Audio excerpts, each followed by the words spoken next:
الرحمن الرحیم۔ السلام علیکم دوستوں، آج ہم جانیں گے کہ رسول اللہ صلی اللہ تعالیٰ علیہ وآلہ وسلم نے دو بہنوں کو ایک ہی بستر پر سونے سے کیوں منع فرمایا ہے۔ دوستوں، ویڈیو کو آخر تک ضرور دیکھیے گا۔ دوستوں،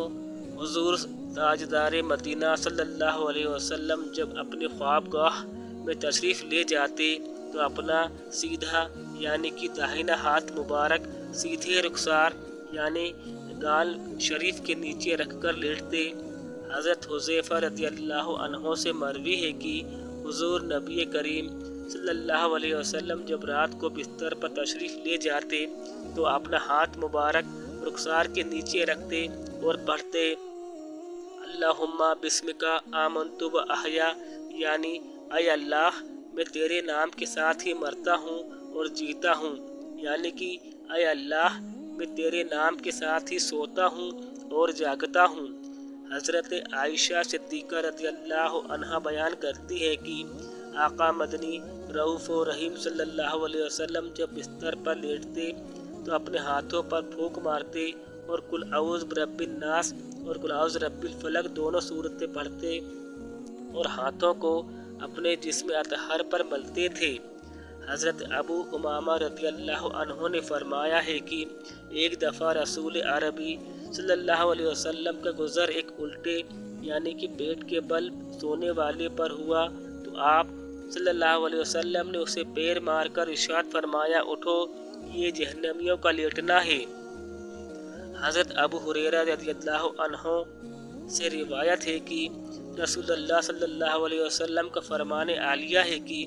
جب تم میں کوئی بستر پر لیٹے تو اندر کی طرف چادر اور بستر کو جھاڑ لے، کیونکہ کوئی نہیں جانتا کہ اس کے نیچے کیا کیڑا مکوڑا ہے۔ حضرت جابر بن عبداللہ رضی اللہ عنہ سے مروی ہے کہ سرکار دو عالم صلی اللہ تعالیٰ علیہ وآلہ وسلم نے فرمایا کہ رات کو سوتے وقت اپنے برتن ڈھانک کے رکھو اور دروازے بند کر دیا کرو اور چراغوں کو غل کر دیا کرو، اس لیے کہ چوہا اکثر بتی کو لے جاتا ہے اور گھر والوں کو جلا دیتا ہے۔ حضرت ابو موسیٰ رضی اللہ عنہ بیان کرتے ہیں کہ نبی صلی اللہ علیہ وسلم کا فرمان ہے کہ آگ تمہاری دشمن ہے، اس لیے جب سونے لگو تو اسے بجھا دیا کرو۔ ایسی چھت میں نہ سوئیں جہاں چاروں طرف سے آڑ نہ ہو، کیونکہ اس میں چھت سے گر جانے کا اندیشہ ہوتا ہے۔ دوستوں، یہ تھے سونے کے کچھ آداب جسے میں نے بتانا ضروری سمجھا۔ دوستوں، نبی کریم صلی اللہ علیہ وسلم نے دو بھائیوں اور دو بہنوں کو ایک ہی بستر میں سونے سے کیوں منع کیا؟ دوستوں، اسلام بہت ہی صاف ستھرا اور پاکیزہ دین ہے۔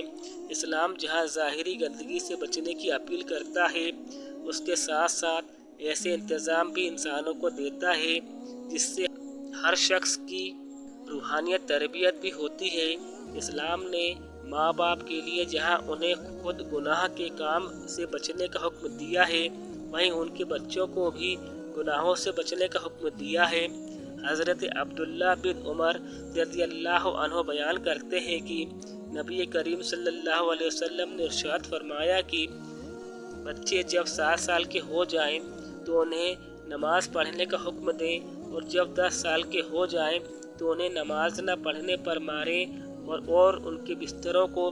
جدا جدا اور الگ الگ کر دیں۔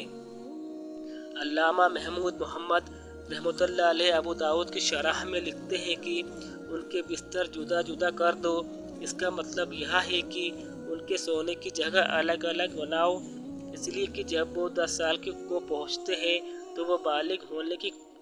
قریب ہو جاتے ہیں، ان کی شہوت زیادہ ہوتی ہے اور ان کے بگڑنے کا زیادہ ڈر ہوتا ہے۔ یہ اس بات کا ثبوت دے رہا ہے کہ جب بچے 10 سال کے ہو جائیں تو ان کے بستر الگ الگ کر دیں، چاہے وہ بہن ہو یا بھائی ہی کیوں نہ ہو۔ سرکار دو عالم صلی اللہ علیہ وسلم نے بچوں کو الگ الگ بستروں پر سلانے کا جو فرمان 1400 سال پہلے دیا تھا، اس سے آج کی میڈیکل سائنس نہ صرف اسے مان رہی ہے بلکہ اس میں زور دیتے ہیں اور اس کے فائدے گنواتے ہیں، اور اس سے لاپرواہی برتنے پر برے انجام سے بھی ڈراتے ہیں۔ امریکہ کی ایک رپورٹ ہے جس میں کہا گیا ہے کہ ضروری ہے کہ بچوں کو ایک ہی بستر پر نہ سلایا جائے، اور بہتر تو یہ ہے کہ انہیں ایک کمرے میں بھی نہ سلایا جائے، کیونکہ جو بچے لگاتار ایک بستر میں سوتے ہیں ان کے اندر رغبت اور جسمانی ملاپ کی بیماری پیدا ہوتی ہے۔ دوستوں، آپ کو آج کی یہ ویڈیو کیسی لگی ہے کمنٹ کر کے بتائیے گا۔ اللہ حافظ۔